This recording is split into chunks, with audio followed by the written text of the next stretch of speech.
राज्यात सर्वत्र गुलाबी थंडीची चाहूल लागली आहे.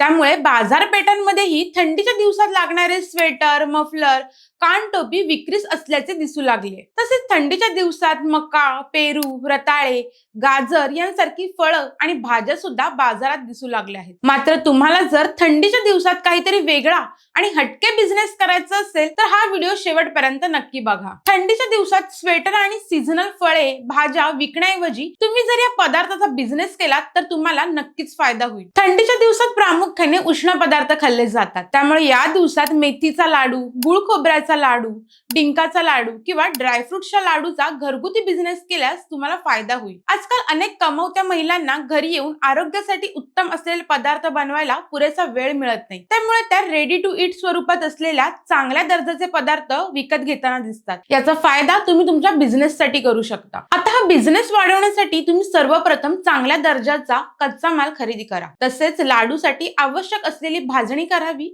आणि हे लाडू चांगल्या गुणवत्तेने बनवले असल्याची खात्री ग्राहकांना पटवून द्यावी. शक्य असल्यास मार्केटिंगसाठी सोशल मीडिया आणि ई कॉमर्स प्लॅटफॉर्मचा वापर करा, ज्यामुळे तुमच्या उत्पादनाची पोहोच वाढू शकते आणि तुम्हाला जास्त नफा मिळू शकतो.